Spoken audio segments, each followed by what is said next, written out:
మన life long పని చేయడు. నాకు ఇద్దరు బిడ్డలు, నలుగురు. ఎన్నిసార్లు వచ్చిన ప్రజావానికి ఇప్పటికి 2 సార్లు వచ్చానన్న. ఏమంటూ లోపట్ల పేపర్ రాసి ఇచ్చాము. ఇప్పుడు ఆయన మంచం ఆయననే ఉన్నాడు. మరి ఏమంటారు పేపర్ రాసిస్తే ఆ, ఇచ్చిపోమ్మా వస్తాను ఇన్క్వైరీకి అన్నారు. ఇన్క్వైరీకి వచ్చారు, రాసుకొని పోయారు. మాకు వెనక ముందర అమ్మ నాన్న నాకు లేదు, నేనే సంపాదించి చేసుకొని చేయాలా. ఏదో ఆ దేవుడి దయ ఎలా అని ఒక ఇల్లు ఇస్తే నేను అక్కడ పోయి బతుక్కుంటాను. నాకు ఇద్దరు బిడ్డలు ఉన్నారు, నలుగురు మనవరాళ్ళు ఉన్నారు. సార్ దయ దండాలు పెడతాను, నాకు ఒక్క సపోర్ట్ చేయండి. డబుల్ బెడ్రూమ్ అప్లై చేసినాము, ఏం రిప్లై మాకు లేదు.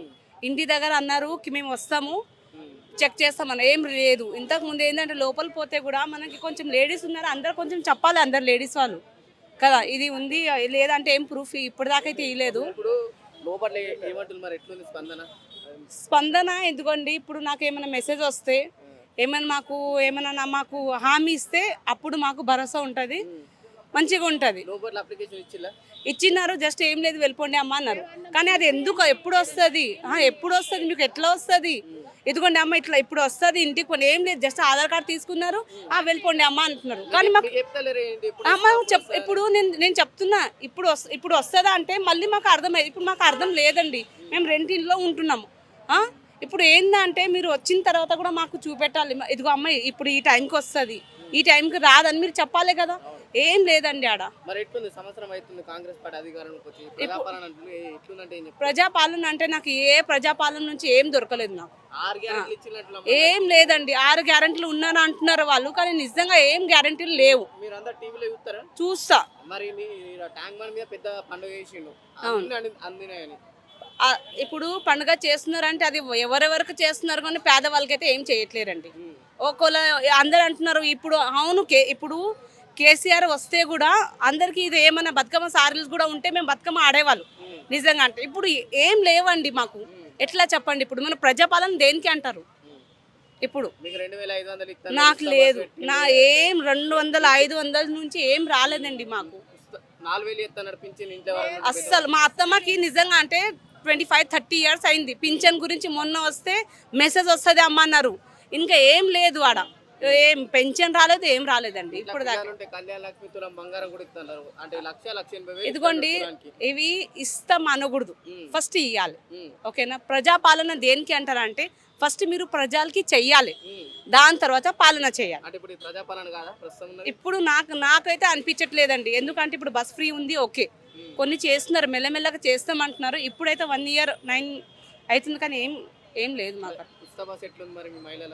బస్సు ఓకే, కానీ అందరు ఏంటంటే సేఫ్టీ అంటే అందరు ఎక్కుతున్నారు, పట్టుకోదానికి రావట్లేదు, బస్సులో పడిపోతున్నామండి. ఇది ఎందుకంటే నేను ఎప్పుడు బస్సు ఎక్కలేదు, ఫస్ట్ టైం ఈరోజు ఎక్కితే నాకు సీట్ కూడా దొరకలేదు.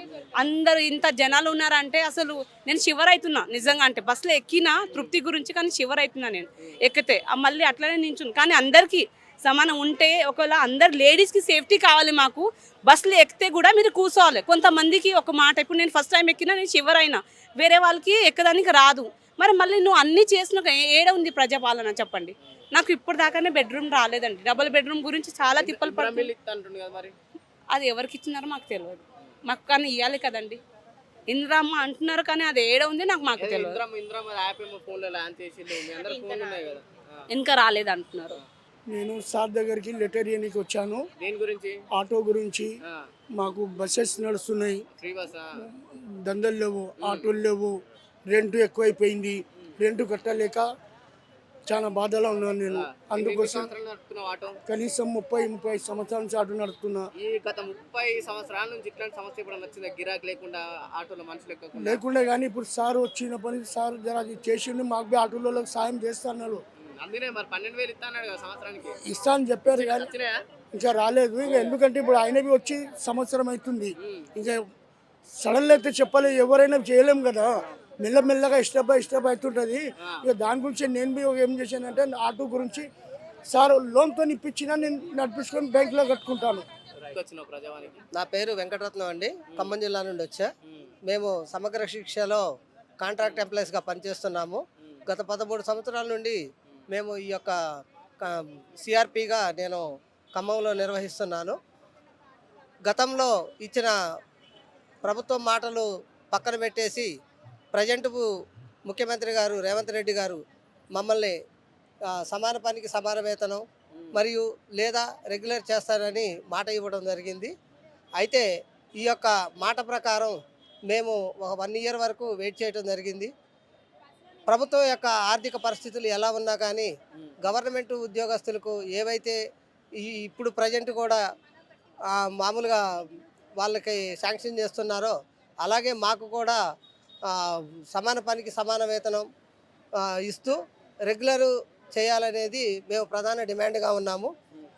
మేము గత కొంతకాలం నుండి ఒక వారం నుండి మా యొక్క సమస్యల మీద మా సోదరులు సమ్మెకు దిగటం జరిగింది. అయినా కానీ ప్రభుత్వం ఇంతవరకు మా మీద దృష్టి పెట్టలేదు. కాబట్టి తప్పనిసరిగా ప్రభుత్వం మా యొక్క సమస్యలపైన దృష్టి పెట్టి ఈ యొక్క సమస్యలను తీర్చాల్సిందిగా మేము కోరుకుంటున్నాము. ఎందుకంటే మేము ప్రయాణం చేస్తున్నప్పుడు ప్రమాదవశాత్తు చాలామంది మరణించడం జరిగింది. కనీసం గవర్నమెంట్ ఉద్యోగస్తులు చనిపోతే ఫ్యూనరల్ ఖర్చులు అని చెప్పేసి 30,000 ఇస్తున్నారండి. కనీసం అలాంటిది కూడా ఏమీ లేకుండా మేము 19,350 రూపాయలతో మేము జీతాలు చేయాల్సి వస్తుంది. ఈ ధరలు పెరగడం వల్ల ఈ యొక్క ధరలకు అనుగుణంగా మాకు చాలా ఇబ్బందిగా ఉన్నది. ప్రభుత్వానికి మేము వెట్టి చాకిరీ చేస్తున్నట్టుగానే ఉన్నది. కాబట్టి మా యొక్క సమస్యలను త్వరగా పరిష్కరిస్తారని ఆశిస్తున్నాము.